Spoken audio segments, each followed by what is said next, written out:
Hello friends, मैं राशिद अली एक बार फिर आपका आपके अपने चैनल पॉलिटेक्निक क्लासेस में स्वागत करता हूं। तो फ्रेंड्स, जैसा आपको पता है हम अपना जो सब्जेक्ट है SGP switch gear and production उसको स्टार्ट कर चुके हैं। आज हमारा लेक्चर नंबर 3 होने वाला है। इससे पहले हम 2 लेक्चर कवर कर चुके हैं। अगर आपने वो लेक्चर नहीं देखा है तो आप जाकर हमारी प्लेलिस्ट में उनको वॉच कर सकते हैं। फ्रेंड्स, अगर अभी तक आपने चैनल को सब्सक्राइब नहीं किया है तो चैनल को सब्सक्राइब कर लीजिएगा, अपने साथियों के साथ इसको शेयर कर लीजिएगा, जिससे जितने भी वीडियो हम अपलोड करें उसका नोटिफिकेशन आप तक और आपके फ्रेंड्स तक पहुंचता रहे और एग्जाम से पहले आप इससे अच्छे से इसका फायदा उठा सकें। तो चलिए स्टार्ट करते हैं आज का जो लेक्चर नंबर 3 है उसको। तो फ्रेंड्स, अभी तक हमने काफी कुछ पढ़ लिया है। अगर आप नहीं पढ़ पाए हैं या फिर नहीं देख पाए तो उसको देख लीजिएगा। आज हम स्टार्ट करने वाले हैं, आज हम पढ़ने वाले हैं HRC फ्यूज।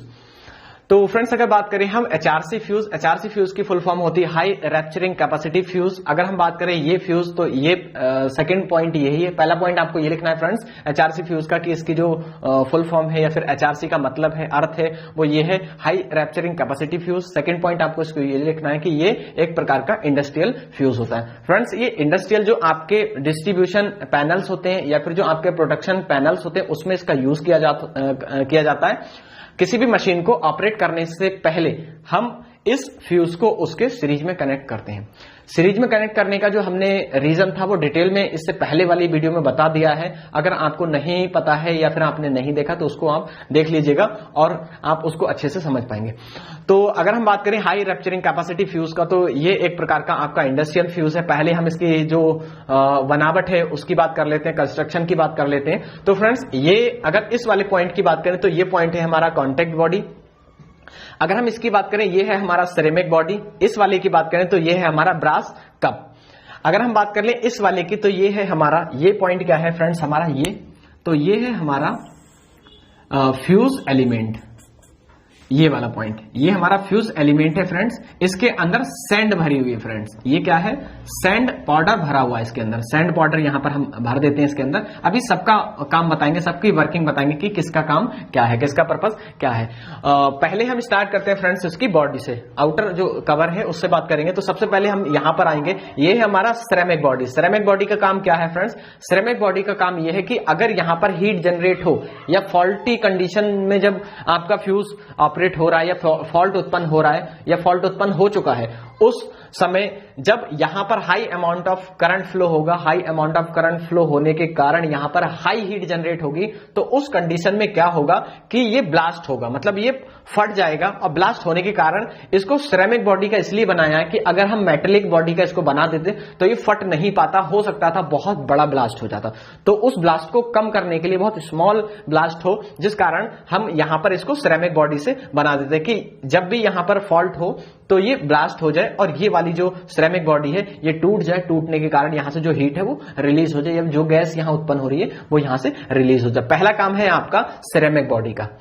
दूसरा काम है फ्रेंड्स यहां पर आपका ब्रास कप का। ब्रास कप का काम क्या है? ब्रास कप का काम है इसको कांटेक्ट में रखना है। इस जो सिरेमिक बॉडी है उसको कांटेक्ट में रखना या फिर इसको प्रोटेक्ट करे रखना या फिर इसको एक प्रकार से होल्ड करे रहना। ये काम किसका है? ये हमारे ब्रास कप का। बोथ साइड हमारे ब्रास कप लगे हुए हैं और ब्रास कप के ऊपर हमारा एक होगा कांटेक्ट बॉडी। कांटेक्ट बॉडी का काम क्या है? कांटेक्ट बॉडी को अगर हमको प्लेस करना होगा, सपोज दैट ये रहा हमारा फ्यूज, अगर हमको इस फ्यूज को कनेक्ट करना होगा, प्लेस करना होगा किसी भी डिवाइस पर या फिर जो भी हम डिवाइस यूज कर रहे हैं या जो हमारा इलेक्ट्रिकल अप्लायंस है जिसकी प्रोटेक्शन प्रोवाइड करा रहे हैं, तो उसके बीच में हम क्या करेंगे, ये हमारे पास फ्यूज है, एक हमारा कांटेक्ट इस साइड से एक इस साइड से है और दोनों कांटेक्ट को हम क्या करेंगे उस वायर से या उस पॉइंट से टच करके और यहां पर हम क्या कर देंगे, रिपीटिंग के कारण, रिपीटिंग से या फिर जो हमारे पास नट बोल्ट होंगे उससे हम क्या करेंगे, इसको कस देंगे। तो ये था उसको कांटेक्ट में लगाने का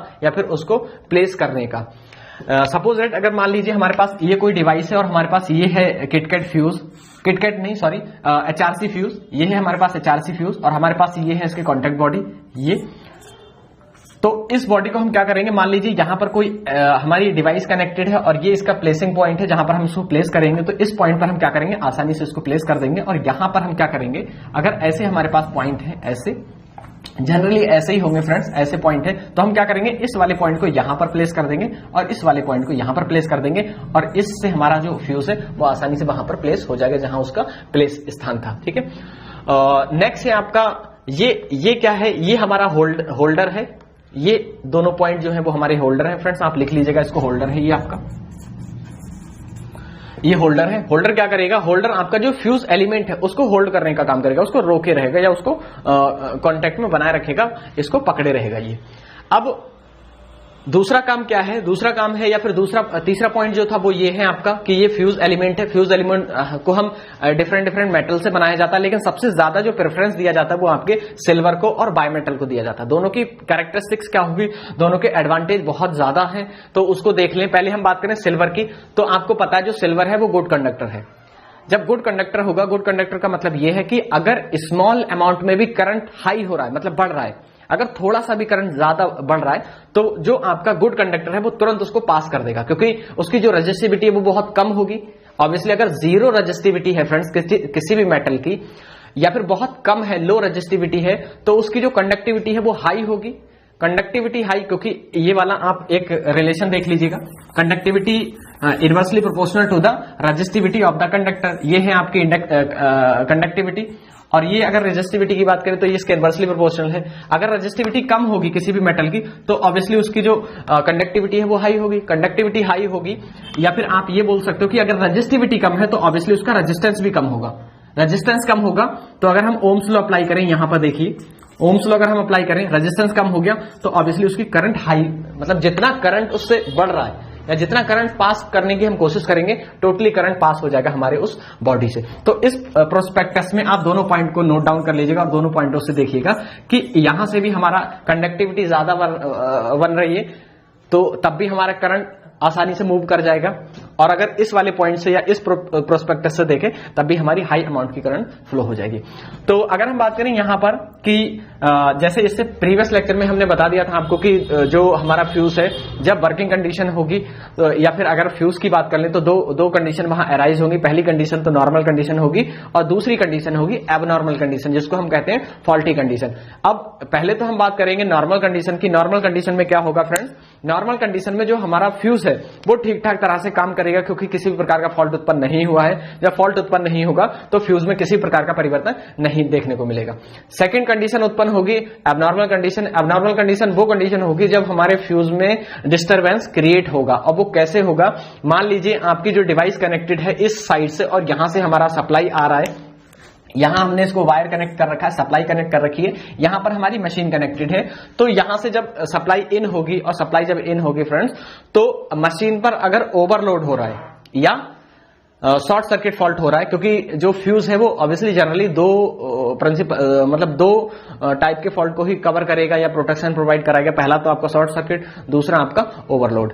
तो जब ओवरलोड की कंडीशन होगी या फिर शॉर्ट सर्किट फॉल्ट यहां पर उत्पन्न हो जाएगा, उस स्थिति में करंट की वैल्यू अगेन बढ़ जाएगी। और जब करंट बढ़ेगी तो ऑब्वियसली जो आपका जूल्स लॉ है H बराबर I² RT, वहां से I की वैल्यू इंक्रीज होगी। जब I की वैल्यू बढ़ेगी तो वहां पर हीट ज्यादा जनरेट होगी। हीट ज्यादा जनरेट होगी तो यहां पर अब देखिए इसका मेन काम क्या होगा। मान लीजिए फॉल्ट आया, फॉल्ट आने के कारण करंट बढ़ी, करंट बढ़ने के कारण आपका जो जूल्स लॉ है वो अप्लाई हुआ यहां पर, या जूल्स लॉ के कारण यहां पर हीट जनरेट हुई। जब हीट जनरेट होगी तो ये जो हमारा हीटिंग एलिमेंट है, टोटल करंट यहां से पास होगी। और जब यहां से करंट पास होगी तो हमने कहा कि ये वाला जो पॉइंट है ये आपका हीटिंग इफेक्ट पर काम करने वाला है। हीटिंग इफेक्ट पर जब ये काम करेगा तो उस कंडीशन में यहां पर ज्यादा करंट फ्लो होने के कारण ज्यादा हीट जनरेट होगी। ज्यादा हीट जनरेट होने के कारण यहां का जो टेम्परेचर वो बहुत बढ़ जाएगा। हो सकता है मे बी जो हमारा सिल्वर एलिमेंट यहां लगा हुआ था या सिल्वर वायर लगा हुआ था उसके मेल्टिंग पॉइंट से ज्यादा यहां हीट जनरेट होना शुरू हो जाए, और मेल्टिंग पॉइंट से हाई अमाउंट की यहां हीट जनरेट होगी तो ये हमारा जो एलिमेंट है वो बर्न हो जाएगा या मेल्ट हो जाएगा। जब मेल्ट होगा उस कारण क्या होगी, पहले तो ये थोड़ा सा उसको सहन करेगा, जो यहां सैंड पाउडर है हमारा ये भरा हुआ, क्योंकि यहां से जब हीट इंक्रीज होगी तो हीट यहां से ट्रांसफर भी होगी फ्रेंड्स, हीट ट्रांसफर होगी इस साइड इस साइड इस साइड। और जब हीट ट्रांसफर होगी धीरे धीरे क्या होगा, पूरा ही एरिया हॉट हो जाएगा, यहां भी हीट जनरेट होना शुरू हो जाएगी। और जब हीट जनरेट होगी तो ये पूरा ब्लास्ट हो जाएगा, और जब ये ब्लास्ट होगा तो ये वाला जो सिरेमिक बॉडी है इसको इस कवर को तोड़ देगा, और इस कवर को तोड़ने के बाद हमारी जो यहाँ गैसेस डिफरेंट टाइप की गैसेस यहां बन रही थी वो रिलीज हो जाएंगी, और हमारा जो सर्किट है वो ब्रेक हो जाएगा। हमारे जो हेल्थी पार्ट है वो वो फॉल्टी पार्ट से अलग हो जाएगा। फॉल्टी पार्ट मींस जहां हमारा फॉल्ट उत्पन्न हो रहा है, हेल्थी पार्ट का मतलब जो ठीक है, जहां पर फॉल्ट उत्पन्न नहीं हुआ है। तो ये था इसका कंडीशन भी थी और इसकी ये पार्ट्स भी थे, इसकी ये वर्किंग प्रिंसिपल भी था। अब दूसरे की बात कर लेते हैं। मैंने कहा कि यहां पर हमने जो एलिमेंट बात करी है, तो एलिमेंट दो दिखाए हैं, सिल्वर और बायोमेटल। अगर हम सिल्वर की बात कर ले फ्रेंड्स, तो आपको बता दिया कि सिल्वर तो गुड कंडक्टर होता है, इसलिए हम उसको यूज करते हैं। पर बायोमेटल की बात करें तो बायोमेटल का क्या रीजन है कि यहां पर हम यूज कर रहे हैं? तो बायोमेटल का रीजन ये है फ्रेंड्स, बायोमेटल का मतलब होता है किन्हीं दो मेटल से बनी हुई चीज, या दो से ज्यादा मेटल से बना हुआ मेटल, जिसको हम मिश्र धातु कहेंगे सिंपली। तो अगर मिश्र धातु का बना हुआ हमारा एलिमेंट है, उस कंडीशन पे क्या होगा फ्रेंड्स, मान लीजिए यहां पर हमारा बायोमेटलिक स्विच स्ट्रिप लगी हुई है या वायर है, हमने मान लिया यहां पर हमारा ये वाली स्ट्रिप लगी हुई है यहां पर बायोमेटलिक, ये है हमारी बायोमेटलिक स्ट्रिप। अब बायोमेटलिक स्ट्रिप में होगा क्या फ्रेंड्स, ऊपर वाला जो मेटल है ये हमने ए मेटल मान लिया, ये हमने बी मेटल मान लिया। तो अब होगा क्या, यहां से हाई अमाउंट की करंट जब फ्लो होगी तो यहां हीट ज्यादा जनरेट होगी। तो अगर हम मेटल की बात करें, हर मेटल जो जितने भी मेटल हैं सबका जो मेल्टिंग पॉइंट है वो डिफरेंट होगा। सभी का जब मेल्टिंग पॉइंट डिफरेंट होगा तो जब ज्यादा हीट या कम हीट जनरेट होगी तो उसका भी उस पर इफेक्ट पड़ेगा। सपोज यहां पर हमारा ए वाला जो मेटल है ये डिफरेंट मेटल है, ये हमारा डिफरेंट मेटल है, मेटलिक स्ट्रिप की बात करी जा रही है। तो जब मेटल ए और मेटल बी दोनों की बात कर लें, यहां से हाई अमाउंट की करंट फ्लो होना शुरू हो जाए। जब हाई अमाउंट की करंट यहां फ्लो होगी और हीट बहुत ज्यादा जनरेट होगी तो उस कारण क्या होगा, किन्हीं दोनों मेटल में से कोई एक मेटल ऐसा होगा जिसका जो मेल्टिंग पॉइंट है वो कम हो। तो जिसका मेल्टिंग पॉइंट कम होगा ऑब्वियसली वो पहले मेल्ट हो जाएगा, उसके बाद दूसरे का मेल्टिंग पॉइंट कम होगा, मतलब उससे ज्यादा होगा तो वो मेल्ट होना शुरू हो जाएगा। तो ये जो स्ट्रिप है वो बेंड हो जाएगी। कैसे बेंड होगी यहां पर मैं बता रहा हूं। तो मान लीजिए ये वाला जो पॉइंट है, ये वाला, ये इसको हम यहां पर ड्रॉ कर रहे हैं इस वाले पॉइंट पर। तो ये है हमारा बायोमेटलिक स्ट्रिप। जब बायोमेटलिक स्ट्रिप पर ये मेटल ए हो गया ऊपर वाला, और ये सेकंड वाला जो है वो हमारा मेटल बी है। मेटल ए पर जब मान लीजिए यहां मेल्टिंग पॉइंट, इसका मेल्टिंग पॉइंट कम है, इसका ज्यादा है, तो इसका मेल्टिंग पॉइंट कम है, तो ये मेल्ट होना शुरू हो जाएगी। जब ये मेल्ट होगी तो उस सिचुएशन में क्या होगा, ये पिघल जाएगा पर ये नहीं पिघलेगा। तो होगा क्या, ये वाली जो स्ट्रिप है वो बेंड हो जाएगी, ऐसे मुड़ जाएगी फ्रेंड्स। तो ये अपने पाथ से मुड़ जाएगी, ऐसे हो सकता है ये ऐसी हो जाए। जब ये बेंड हो जाएगी फ्रेंड्स तो होगा क्या, अब यहां पर एक चीज निकल कर आ रही है कि अगर बेंड होगी तो उसका क्या फायदा। बेंड होने का ये फायदा है कि यहां पर था हमारा कांटेक्ट, यहां पर हमारा जो डिवाइस है वो कनेक्टेड थी, यहां से सप्लाई आ रही थी, यहां से हमारी डिवाइस कनेक्टेड है। और जब ये बेंड होगी तो ये जो पॉइंट है, ये जो कांटेक्ट है वो हट जाना है, ब्रेक हो जाएंगे। और इस सिचुएशन में जो हमारा हेल्थी पार्ट था, हेल्थी मीन्स जहां पर फॉल्ट नहीं उत्पन्न हुआ है, और फॉल्टी मीन्स जहां फॉल्ट उत्पन्न हुआ है, तो हेल्थी पार्ट फॉल्टी पार्ट से अलग हो जाएगा। तो ये था बायोमेटल का कमाल या फिर बायोमेटल का प्रिंसिपल। नेक्स्ट की बात करें, नेक्स्ट है हमारा सर्किट ब्रेकर। तो सर्किट ब्रेकर एक प्रकार की प्रोटेक्टिंग डिवाइस है या सेफ्टी डिवाइस है। जैसे फ्यूज है वैसे ही हमारा सर्किट ब्रेकर है। पर अगर बात करें इंडस्ट्रीज में, जो हमारे पहला तो हमने बताया, पहले जो इससे पहले लेक्चर था, प्रीवियस लेक्चर था, उसमें हमने बताया जो डोमेस्टिक है या ऑफिशियली जो वर्क के लिए जो हम फ्यूज यूज करते हैं वो उसके बारे में बताया। सेकंड था हमारा एचआरसी फ्यूज, जो इंडस्ट्रियल यूज हैं, जो थोड़े जो पैनल्स होते हैं या थोड़े बल्क लोड के लिए जो यूज होते हैं, जैसे आपका डिस्ट्रीब्यूशन पैनल्स हो गए आपके, और आपके प्रोटेक्टिंग पैनल्स हो गए। इस प्रकार के जो पैनल्स हैं वो आपके, उसमें जो हमारा फ्यूज है वो एचआरसी यूज होगा। पर अगर बात करें बल्क की या फिर पावर सिस्टम की बात कर लें, किसी भी सब स्टेशन की बात करें, पावर ट्रांसमिशन की बात कर लें, या जो पावर है उसका ट्रांसमिट करने की बात कर लो, डिस्ट्रीब्यूशन करने की बात कर लो, तो ऐसे प्लेस पर या फिर ऐसे सिचुएशन पर हम सर्किट ब्रेकर को यूज करते हैं। या आप ऐसे बोल सकते हो कि हाई प्रोटेक्शन एलिमेंट के रूप में हम सर्किट ब्रेकर को यूज करते हैं। यह भी एक प्रकार की हमारी सेफ्टी डिवाइस है, प्रोटेक्टिंग डिवाइस है।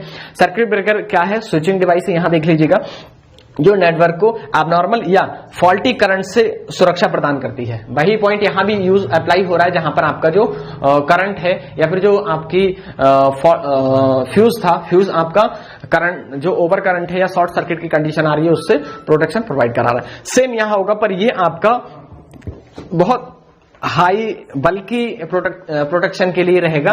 जैसे एग्जांपल की बात कर लें तो आपका पावर सिस्टम में जहां जनरेशन हो रहा है पावर का, या जहां ट्रांसमिशन हो रहा है, जहां डिस्ट्रीब्यूशन किया जा रहा है, जहां से पावर का वितरण किया जा रहा है सिंपली, तो इन ऐसे प्लेसेस पर हम क्या करेंगे, सर्किट ब्रेकर को यूज करेंगे। ये भी एक प्रकार की आपकी सुरक्षा डिवाइस है या प्रोटेक्टिंग डिवाइस है जो आपको ओवर वोल्टेज से और शॉर्ट सर्किट वोल्टेज से प्रोटेक्शन प्रोवाइड करेगी। चलिए वर्किंग देखते हैं हम सर्किट ब्रेकर की कि वर्किंग क्या होगी। तो सिंपली सर्किट ब्रेकर में दो कॉन्टैक्ट होंगे, एक आपका मूविंग कॉन्टैक्ट होगा, एक आपका फिक्स कांटेक्ट होगा। ये हमने मान लिया इस वाले पॉइंट को, ये है हमारा फिक्स फिक्स कांटेक्ट FC, ये है हमारा मूविंग कांटेक्ट MC। अगर हम बात करें जब नॉर्मल कंडीशन है, मैंने दो कंडीशन बताई थी आपको, दो ही कंडीशन लेकर चलेंगे फ्रेंड्स हम। एक है हमारी नॉर्मल कंडीशन, एक है हमारी एबनॉर्मल कंडीशन। नॉर्मल कंडीशन का मतलब जहां पर फॉल्ट उत्पन्न नहीं हुआ है, एबनॉर्मल कंडीशन का मतलब जहां पर फॉल्ट उत्पन्न हो चुका है। तो जब नॉर्मल कंडीशन होगी उस स्थिति में ये वाला जो आपका कॉन्टैक्ट है ये आपका फिक्स कॉन्टैक्ट से, या ऐसा बोल दो कि मूविंग कॉन्टैक्ट से फिक्स कॉन्टैक्ट आपका क्लोज रहेगा, जुड़ा हुआ रहेगा। इस स्थिति में आपकी जो डिवाइस है कनेक्टेड वो ठीक तरह से वर्क करेगी। अब मान लीजिए ये तो थी नॉर्मल कंडीशन, नॉर्मल कंडीशन में तो ऑपरेट नहीं होना है आपका सर्किट ब्रेकर, पर जैसे ही एबनॉर्मल कंडीशन आएगी, एबनॉर्मल कंडीशन कब आएगी, जब आपका फॉल्ट उत्पन्न हो जाएगा। तो जब आपका फॉल्ट उत्पन्न हो जाएगा, फॉल्ट उत्पन्न होने के कारण वही प्रोसेस फिर से यहां पर अप्लाई होगी कि high amount of current flow होना शुरू हो जाएगा। और जब high amount of current flow होना शुरू हो जाएगा तो सारे उपकरण जो है या जो एलिमेंट है वो एनर्जाइज होना शुरू होंगे। कैसे होंगे यहां पर देखिएगा। इसकी बात कर लें, ये फिक्स कांटेक्ट है, ये मूविंग कांटेक्ट है। इस चैम्बर की बात करें, ये फिक्स चैम्बर हो गया, ये हमारा मूविंग चैम्बर हो गया। अब मान लीजिए यहां पर हमारी जो डिवाइस कनेक्टेड है, इस वाले पॉइंट पर हमारी कोई डिवाइस कनेक्टेड है, और जब डिवाइस कनेक्टेड है तो जब फॉल्ट उत्पन्न हो रहा है या फॉल्ट अकर्स हुआ, अराइज हुआ, उस स्थिति में high amount of current flow होना शुरू हो गया। जब हाई अमाउंट की करंट फ्लो होना शुरू हो जाएगी और जो हमारा मूविंग पार्ट्स है, ये जैसे ही आपकी हाई अमाउंट की करंट फ्लो होगी तो हमारा जो रिलेज है, अब यहां से काम शुरू हो रहा है रिले का फ्रेंड्स। एक नया कॉन्सेप्ट ऐड हो गया यहां पर, रिले नेक्स्ट लेक्चर में हम पढ़ाएंगे।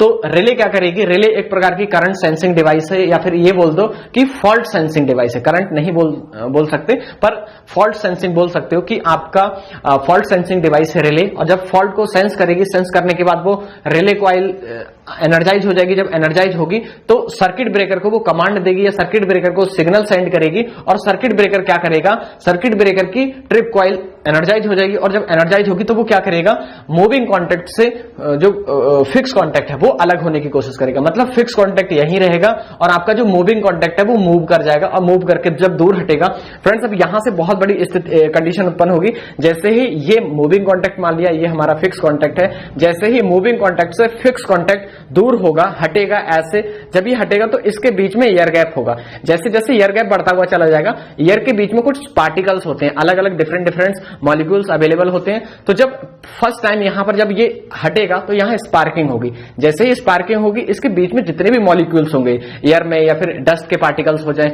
या गैस के पार्टिकल्स हो जाए, मॉइस्चर हो जाए, बहुत सारे पार्टिकल्स हैं, वो क्या होंगे, वो एनर्जाइज होना शुरू हो जाएंगे। और जब एनर्जाइज होना शुरू हो जाएंगे तो वो एज अ कंडक्टर बिहेव करेंगे। और जब कंडक्टर बिहेव करेंगे तो उनके बीच में कितना ही गैप हो पर फिर भी कंडक्टिविटी बनी रहेगी, और यहां से पावर ट्रांसमिट होती रहेगी। और जब पावर ट्रांसमिट होती रहेगी तो यहां पर आर्किंग लगना शुरू हो जाएगी और इधर सब में आग लग जाएगी। जैसे यहां पर देखा, ये जैसे ही हटेगा और इसके बीच में जो एटमॉस्फेयर की जो पार्टिकल्स हैं, ये सारे पार्टिकल्स हैं एयर के, और जैसे ही पार्टिकल्स यहां पर एनर्जाइज होंगे तो यहां कंडक्टिविटी बनी रहेगी। कंडक्टिविटी बनी रहने के कारण यहां पर जो पावर है वो ट्रांसमिट होती रहेगी, और यहां पर आर्क, बहुत ज्यादा यहां पर आग जनरेट हो जाएगी। अब जैसे ही आग जनरेट होगी, तुरंत यहां पर एक हमारा प्रोटेक्शन हॉर्न लगा हुआ होगा या ट्रिप हॉर्न लगा हुआ होगा। वो ट्रिप हॉर्न क्या करेगा, ट्रिप कॉइल को मैसेज सेंड करेगा और ट्रिप कॉइल हॉर्न को इंडिकेट कर देगी। जैसे ही यहां पर हॉर्न बजना शुरू होगा, उस कंडीशन में पहला